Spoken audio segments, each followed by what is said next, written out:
Welcome everybody to another edition of the Mind Right Game Type Show. I am your host, Michelle Morgan. I am a transformational sports coach, which means I work with student athletes on the mental aspect of sports and in life. I am also the author of How Youth Triumph in Sports, Tools That Create a Triumphant Life, a life skills book that talks about the different skill sets that we're learning while playing sports and knowing that those same skill sets are what we're going to use to create triumphant lives.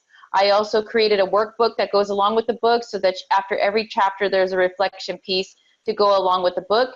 To get more information or to invest in those books, you can go to Amazon.com. For more information about me, you can go to www.vivasoro.com. Today's guest is Drexel Smith. He's 22 years old. He's about to be 23 on October 8th, and he's a full-time student at Azusa Pacific University. He is the founder of H.A.W.K, which stands for Hard Athletic Working Kids, and he has 5 siblings, and his parents were divorced when he was 7 years old. So thank you, Drexel. Welcome to the show. Thank you for having me. I'm really looking forward to talking and getting connected along with adding value to other people and other things, because that's truly what it's all about. Definitely. So Drexel, please share a little bit about your background with us. Well, growing up, I have hard of hearing. I have no peripheral vision, and I'm night blind as well, which really, prevented me from having a level playing field with a lot of kids. And it was kind of difficult, especially when the school tells you at 8 years old that you're going to be lucky to graduate from high school with the special education program. That was a struggle for me, especially being told constantly and being picked on, bullied, beaten. But there was one place that I could really be myself and be the best version of myself, along with have a place to call home, which was on the baseball field, because it didn't matter my disadvantages. What mattered was my ability to play the game, and I was very good at it. And so I loved playing baseball. It was one of the best thing and part of my life that I truly enjoyed until I was 14 when I got hit by a car and broke my leg. So that was a big shift. But what I realized when that happened and having to recover from my situation of breaking my leg in half, I come to learn what baseball had provided for me, which was a place to call home. And not only that, but a place to truly grow and become the person that I was today. And had I not had the opportunity to play baseball, I don't know who I would be today. And that's actually why I started my company, H.A.W.K, which is to provide kids the opportunity to play in sports. Awesome. So prior to you having that accident where you broke your leg, and like you said that, there was people that were telling you that you were going to be lucky to graduate from high school, but you found baseball that provided a lot of skills for you. So how did baseball help you in terms of, also moving forward after that accident happened? Because like you said, there was a shift, and I'm sure that was, that could have been like, I can only imagine. So how did that help you in moving forward after that accident as well? Yeah, like how did that not go south? Yeah. So a big part of what baseball had created for me and provided me was the opportunity to build structure. And what I mean by that is that before I even started playing baseball, by the way, I was playing soccer. I shouldn't even say playing. Because I showed up to one game. I was late registered, but then my mom got me in. I was able to play. But when I played the first game, I didn't like it. There was no structure. There was no, taking turns, or there was no, I didn't feel like there was any rules or anything like that. But then when I went to baseball, that's what it created for me. It created structure. It allowed me to really be not only individualized, but also be a teammate as well. So it gave me a balance of that.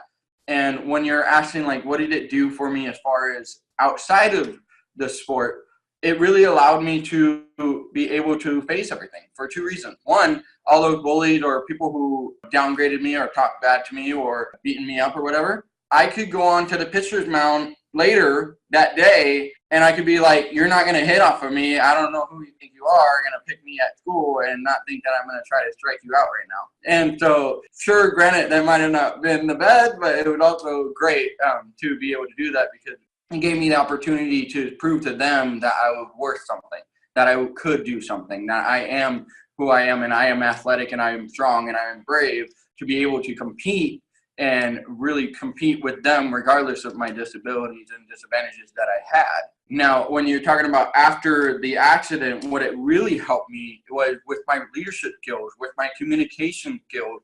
It gave me the ability also to understand that there's going to be struggles in life, because at the end of the day, when I was had a bad day on the baseball field, it allowed me to understand that it's going to happen in life. And when it did happen, brush it off, learn from it, and move forward. So it was kind of a really good, it formed me into who I am today as a leader, as a communicator, and as a communicative person as well. And so going back to when you started playing sports, with your disadvantages, where did you gain that confidence and the belief in yourself to say you wanted to continue to be out there, on the baseball field? Well, what baseball did was actually give me the outlet to believe in myself first. And then what happened was I started to believe in myself in school as well.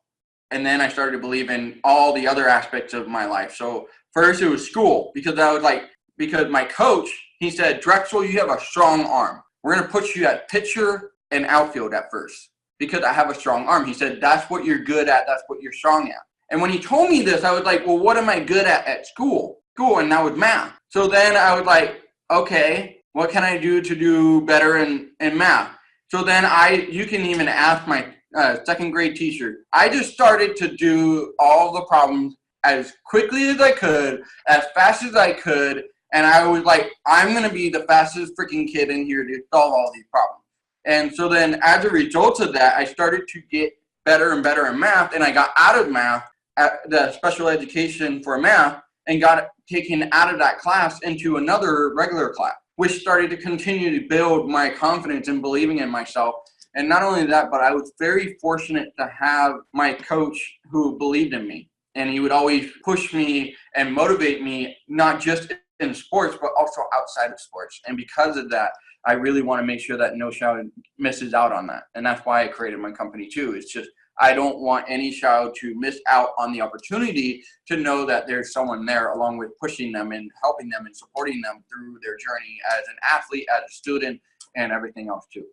That's powerful. And is that also how you overcame the bullying? Because you mentioned that you were also bullied in school as well. So, how did you overcome that aspect of being bullied? And did you get to a point where when someone said something, it didn't bother you? Or how did you move past allowing someone to bully you? Oh, man. That's a good question. I would say there's a couple of reoccurring events. I had a bully named Madison who was he was going through a lot. And I kind of knew that. And my babysitter at the time, she actually knew him.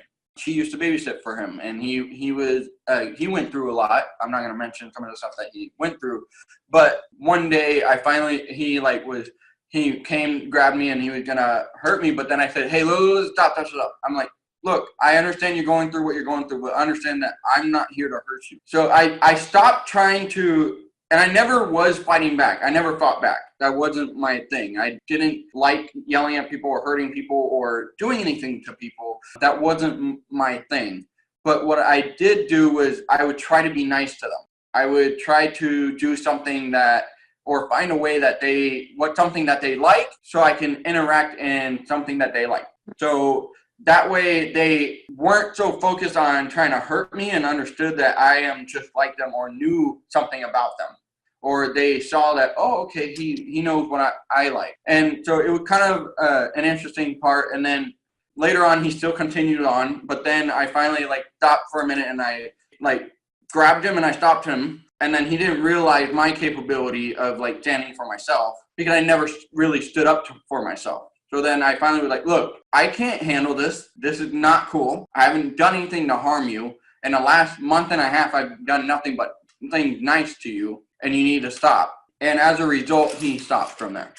As a result, he continued to move forward, and there was no harm. And I didn't hurt him. He didn't hurt me. And moving forward from there, we ended up just building a relationship in the right direction. But that's one of many different examples. I was told very young that everyone's going through something. So for me, I didn't look at it as they were trying to hurt me. I looked at it as they're going through something and they're taking it out on me. And so then I'm like, I guess I'll just take the punch or take the yelling or the whatever the case may be, and let them take it out, but know that it's not personal or take it on me. But that took me about 3 years though, before I actually like got to that place. At first, of course, I would go home and I would cry on my own and go through that kind of period. But then as I continued to grow and learn more about what was going on, that allowed me to truly understand the meaning behind what was going on. And then when you would go home, did you tell your parents or did you talk to No. anybody about what you were experiencing?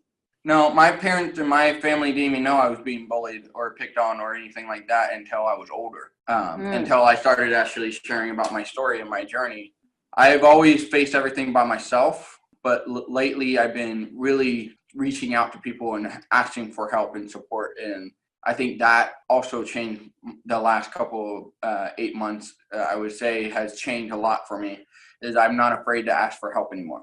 But beforehand, I was very much like, I'm going to do this, because I was so focused on baseball and school, because I knew that school was telling me I wasn't going to do well. So I said, heck no, I want to be like a regular kid and not be in this class where everyone's telling them stuff. And then I was like, I don't want to be that. So I got to get out of this, which I ended up doing my junior year in high school, by the way. So then I'm one of the first couple of kids to ever actually accomplish that, which is pretty cool.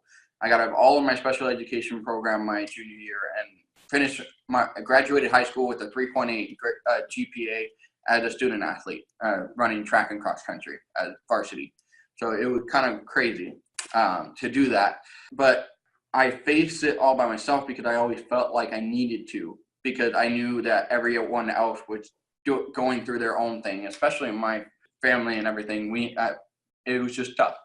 Okay, so then even though you learn like the importance of asking for help, like what would you say to somebody who also, because I'm sure a lot of times, like I can say I've experienced that too, where it's like, oh, I don't want to ask for help, maybe not even knowing that they're going through something, but it's like, oh, they're too busy, and I don't want to bother them. Yeah. So it's, what advice would you give to somebody who's maybe feeling like they want to ask for help, whether they're getting bullied or they need help in school or sports or just having someone to talk to and feeling like, I don't want to bother anybody? What would be your advice to them?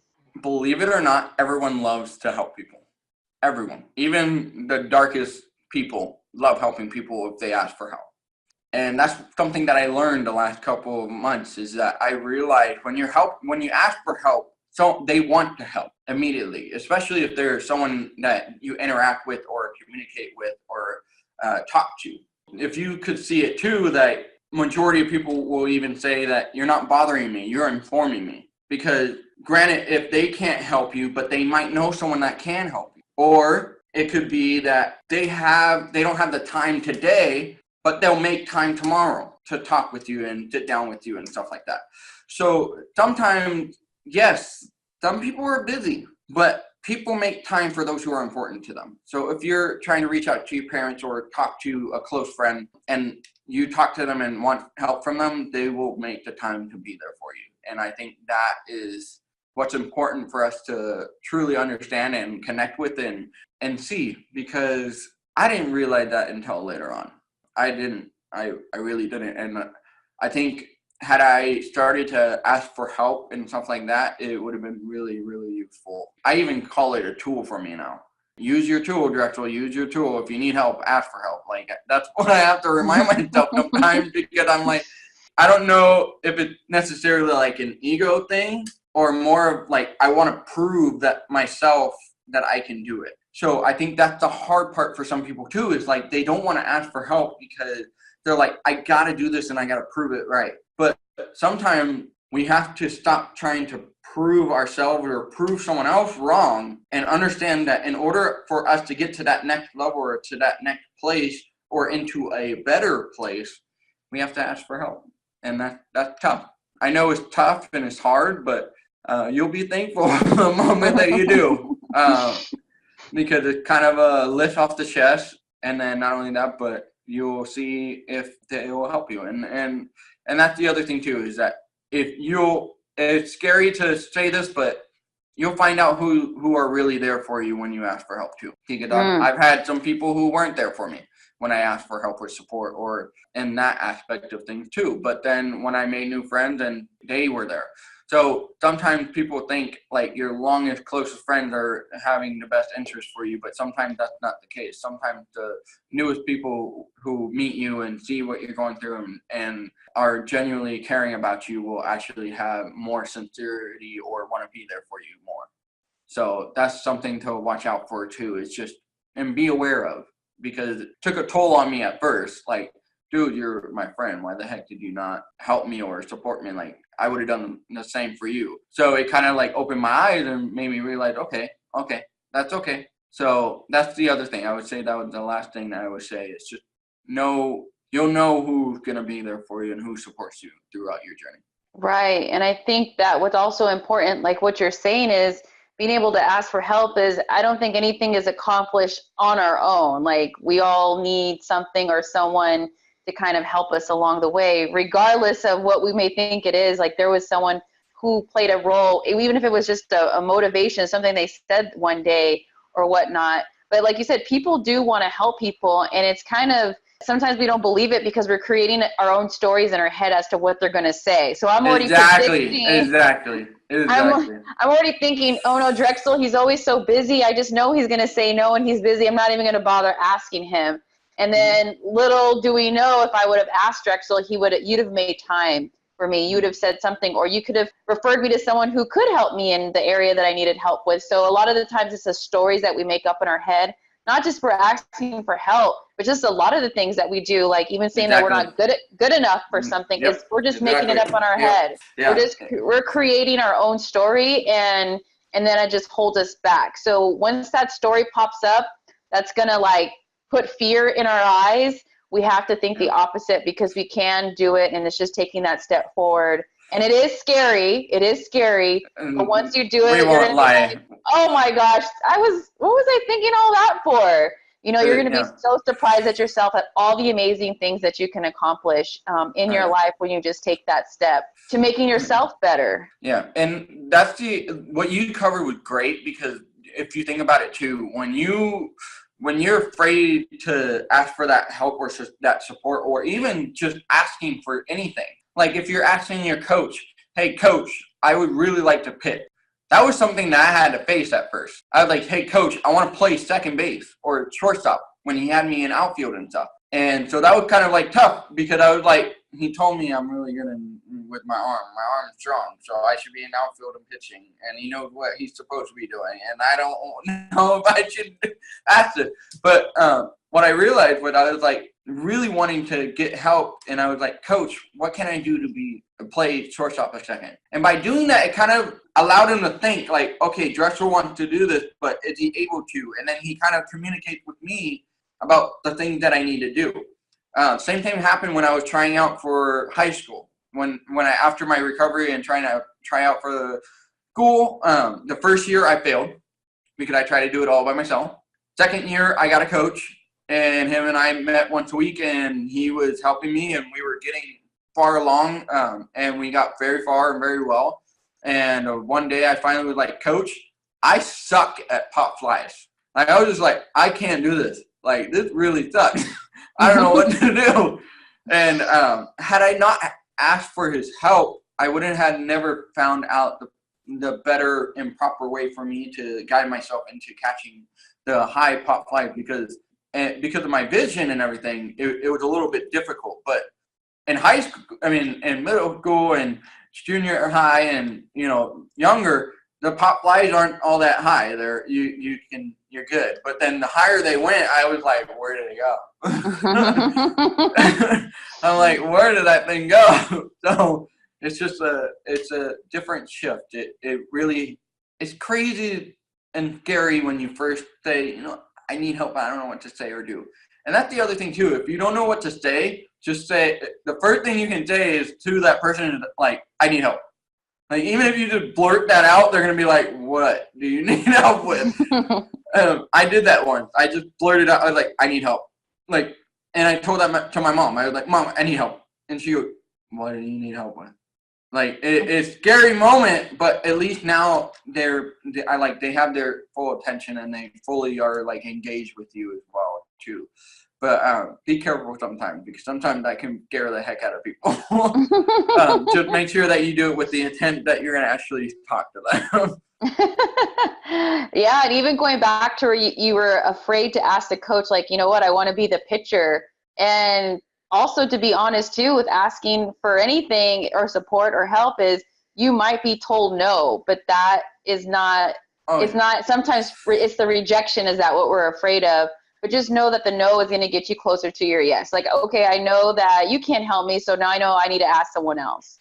You know, I know this way of doing something doesn't work, but I know that I need to try another way to make it work, right? Yeah. So if pop flies weren't working for you one way, then we got to find another way that it works for you. So it's just knowing that even if it doesn't work out the first time, that just means that you've scratched that one off the list, and now you're ready to try something new that's going to get you closer to what's going to work for you, that's going to help you improve in any area of your life. So go out and ask for help if you're feeling it. Talk to somebody, even if you can't say it to them, write them a letter, a text, whatever it may be, just to, you know, let someone know out there that, you know, you want their help, and, you know, that help will come to you, but you got to put it out there, because people don't know what they don't know. So if no one ever hears it, then we're never going to know.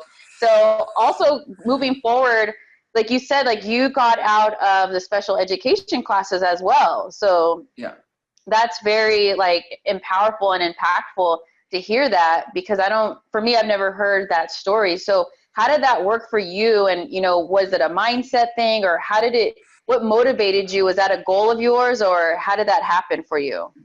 That definitely, one thing was, it was a goal of mine. The second thing is that one thing I would say that my mom definitely believed in me, because my parents, when they had a choice to put me through a special school or they put me through a regular school, and they decided to put me through a regular. And then I had special assistants along the way, and then they had the special education program and classes there. So the defining moment of when I started to shift and focus on getting out of it was when I was 8 years old, and they sat around five people, my mom, my dad, and myself. And they were saying, hey, your son 2 years behind on his English. He is falling back in many different ways. He's not at the level of education that he should be. And with the assistance with our program, he'll be able to graduate from high school with a special education program. And we'll see if we can get there, and we'll be lucky when we get there. And so then, I shouldn't say they said we'll be lucky when we get there. And they said, with some luck, we'll get there. And for me, I took it as, I'll be lucky if I can get there. Because I'm like, some luck, I don't know if I want to rely on luck. Like, that doesn't make any sense to me to do. People always talk crap about luck, you know, when I was playing basketball or baseball or whatever, and you do a great play, and they always say, oh, that was luck, you know. And I just, at the time, that's kind of like, you know, that was a negative thing for me. So that was kind of like a negative thought. So when they said, with some luck, we'll get there, that was kind of like, okay, so that's like bad.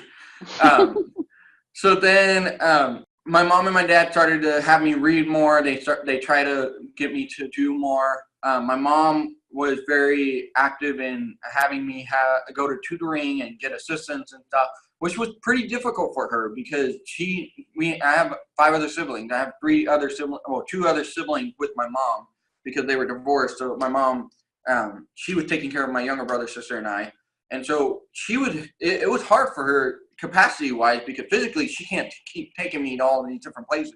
In fact, because of that, she ended up taking my brothers and sisters to the same places so that they could do it. And then that kind of like created that environment for my brother, sister, and I. So, but what I always told myself was, I know that I have to do well in baseball, and I love baseball. It's my home, it's my place, and I'm going to go to college getting a scholarship in baseball. That was my goal. That was my thing. And I wanted to be the first kid with disadvantages to ever play in the MLB. That was my goal.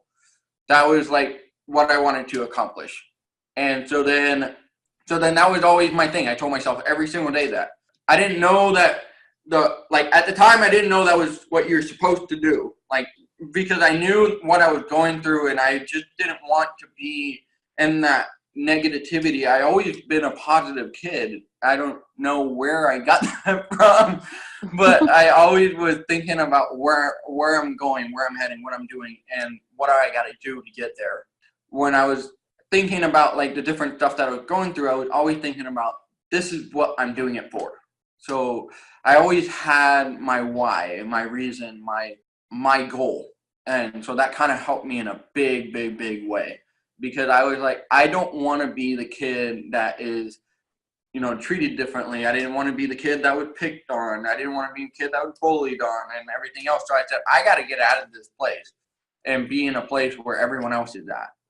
At first, I would say, though, it kind of took me in a path of not knowing who I was, though, because I was so focused on trying to be like the other kids that I never accepted what I had until I was older, because I was so focused on trying to be the same and not acknowledging the fact that I am different, and that's okay. And acknowledging that, yeah, I have my disadvantages, but everyone has disadvantages. And that's why I don't say disability. I say a disadvantage, because at the end of the day, yes, I can't hear well, but I'm pretty good at listening and having conversation with people on one-on-one. Yeah, I can't see well from the side. Well, I can't see at all from the side. And my pupils don't dilate. So when it's dark, it's really dark for me. When it's bright, it's really bright. But I can tell you this, though. I know where I'm heading in my future, where I'm going to do and what I'm going to accomplish. So granted, I may not be able to hear well or see well, but I know kids and people who don't listen well or they don't have the ability to have a conversation with someone, or they don't know what they want to do in their future. And so that's a disadvantage for them. So granted, my disadvantage may be physical, but mentally, spiritually, and emotionally, I'm good. And as a result of that, it allows me to be who I am and love who I am too. That's so powerful. I love how you use the word disadvantage rather than disabilities, because like you were saying, you wanted to be like everyone else.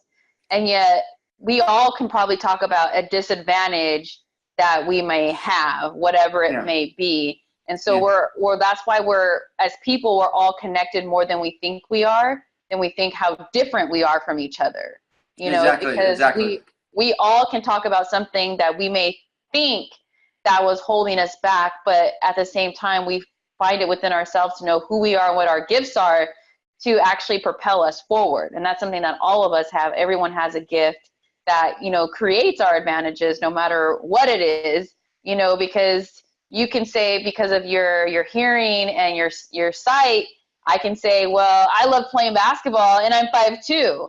I'm not 6 feet. So maybe that's a disadvantage, but I use it in another way. And I use, what my gifts and my strengths were, which was, going to the basket, playing defense, those types of things.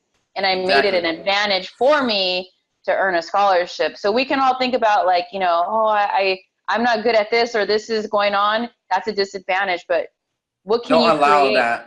Don't allow your disadvantage to overcome your talents and your skills and your ability to do so much more. For example, that's the other part too of why you want to ask for help. No, seriously, because I'm very good at networking. I'm very good at communicating. I'm very good at, and then storytelling, I would say. So those 3 things I'm very good at. But knowing about marketing or how to spell things correctly, not my thing.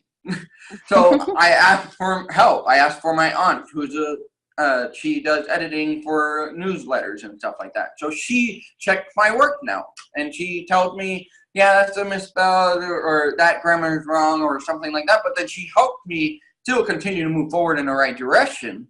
So knowing my gifts and my talents and just acknowledging what I have and what I don't have and accepting that, then I say, okay, this is what I'm good at. And then these are not things that I'm good at, so let me ask for help for those things that I'm not good at. And which allowed me to pretty much fill in the gaps that I'm not good at, which essentially allows me to be the best version of myself. So that goes along with when you're out on the field. So let's say when I was pitching, for example, the catchers at the time, they probably didn't like me because I couldn't see their fingers very well. So we had to make our own signs. But I was a very good pitcher, and I would throw strikes very consistently. So granted, my disadvantage wasn't able to see well, but I didn't allow that to prevent me from being one of the best pitchers that I could be, because all I had to do was figure out a way to make it work. By, hey, my teammate, I'm like, hey, I can't see your fingers. Let's make our own sign. And we would do it every time. We would be like, this is, inside, middle, outside, and then the amount of time we tap. So 1-2 was curveball, fastball, and then if we went like that, the slider, and then just wherever it is. So then we knew we had our own little way. So then that allowed us to be able to truly do better. And along with that, although I couldn't see from the side, I couldn't see the batter when I was pitching. When I was looking at the glove when I was pitching, I don't see the batter. So you could say that, ooh, that's an advantage. It is. Because essentially I'm not focused on the batter. I'm focused on the glove, and I don't even see the batter. So it essentially gives me an advantage. But I could be thinking, oh, this is going to make me not be able to see well, and I'm not going to be able to pitch, and all of these things, and start thinking about the negative thing. Keep moving forward and thinking about the good things and what you're good at, or the things that allow you to do better. And as a result of that, you'll start to see so much more. You'll actually start to see so much more of your gifts and your ability to do so much better. Along the way, you'll really start to find who you are. And I think once you find yourself as an athlete, as a student, as a parent, as a person, as a human being, that's when you're able to truly live the life that you should be. Yeah, that's beautiful. And then just like carrying over from, what you're saying here, I want to learn more about your business that you created, H.A.W.K. So Hard Athletic Working Kids. Share with us how that was created and what that's about. Like I said before, it was difficult with my disabilities and stuff. And then and when I was younger, and now I consider it a disadvantage. But going through that journey and that aspect of things, when I was 14 and got hit by the car, I broke my leg. And during my recovery time, that was when I was really thinking about, why did this happen? Because I believe that God does things for us, not to us. And everything happened for us, not to us as well. So I was thinking about it, and I was like, why did this happen? And one of the things that I really realized was I was so lucky to be able to play baseball.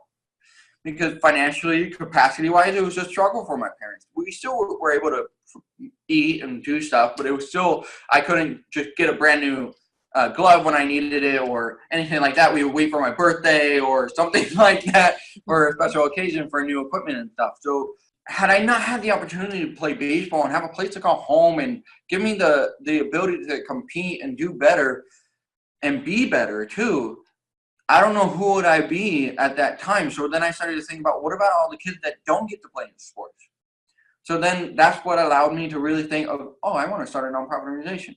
But as I learned about nonprofit organizations from 14 to 19, I would say, 19, 20 years old, what I learned was there's a lot of them out there. Oh my God, there's so many nonprofits out there, which goes to tell me that a lot of people care, and that's really good. And then the second thing was that nonprofit organizations that are out there, they're going to go out of business within the first 3 years, 2 to 3 years. In fact, 94% will go out of business within the first 2 years, and then 98, 3 years. And the reason that is because of the sustainability. That was the last thing that I learned, that there's no sustainability within the nonprofit organizations that are providing services, or they don't have something that's making a bigger income so that they can make a bigger impact. And so what I thought about was also my past. I was like, what can we do that's unique and different that can actually help people and create a solution to the actual problem?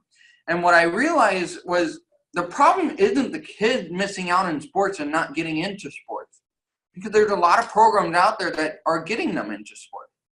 The true problem is the family financial situation that prevents the kids from getting into the sports. So then I said, okay, what can we do for that? So then that's when I really looked into financing, and I was a part of a company for a couple of years to figure out about financing. And what I've come to learn is that 92% of United States citizens are undereducated. A total of, I believe it's 89% through 99% of individuals have 3 months or less of their annual income saved monthly, and which results into getting into debt because they don't have anything securing them in case of an emergency or if anything goes on or anything that needs to be taken care of, which now the average per household in the United States is $40,000 in debt. So I saw that as the problem. So then I was like, okay, what can we do to fix that? And so then now I have created a program called L.I.F.E, which is Lifting Individual Financial Education, to help provide a program that does financial literacy, career consulting, and back-to-school program for the parents.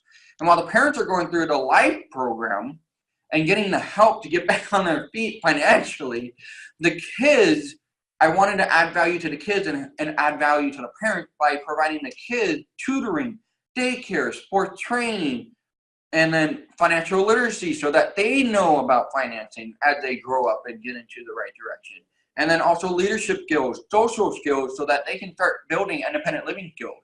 Because by doing that, we allow to create a better future for those kids and help them become successful student athletes.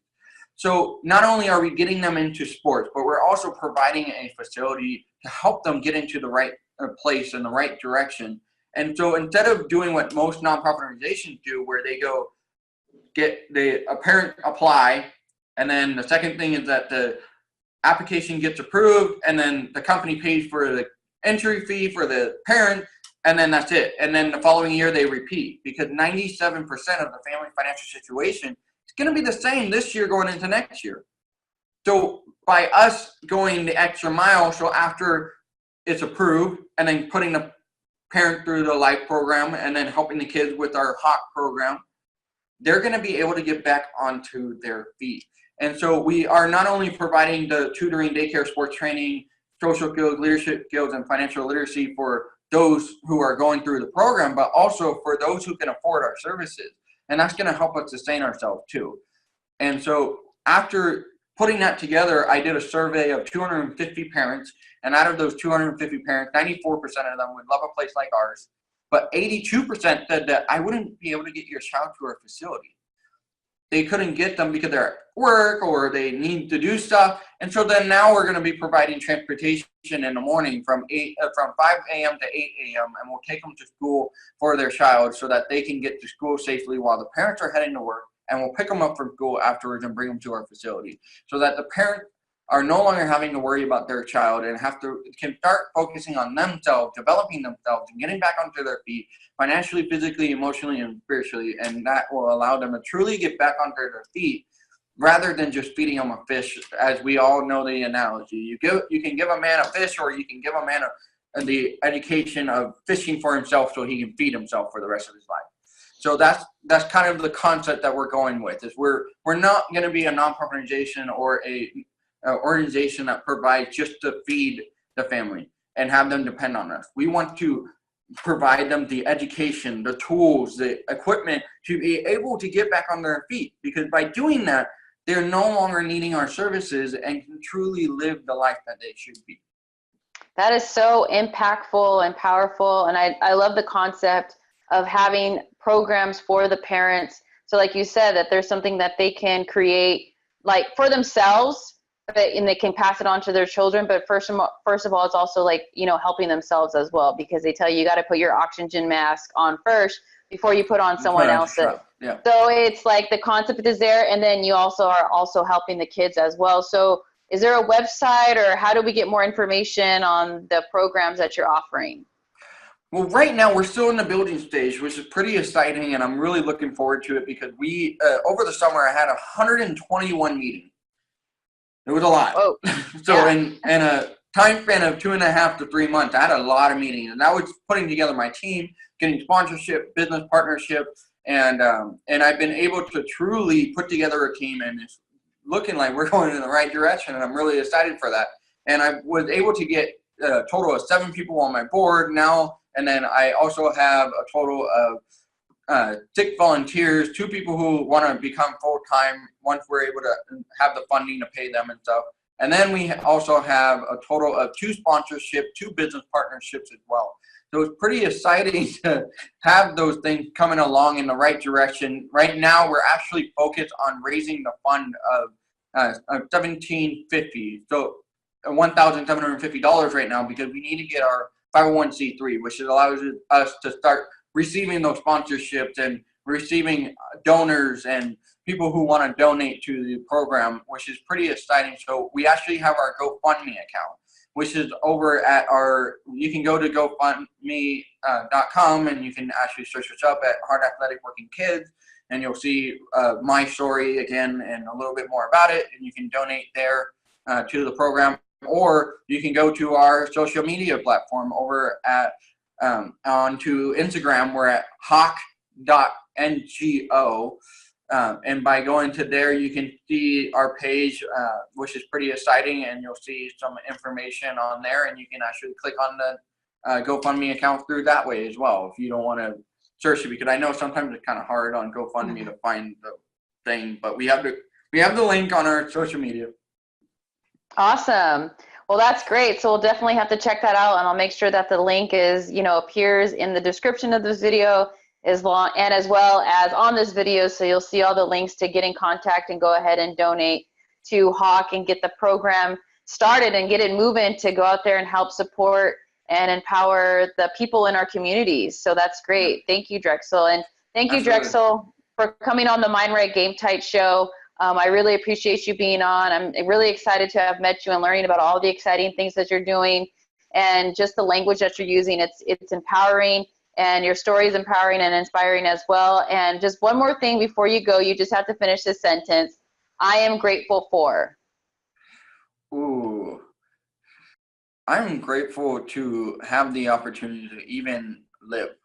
I think people kind of forget about the fact that we have another day.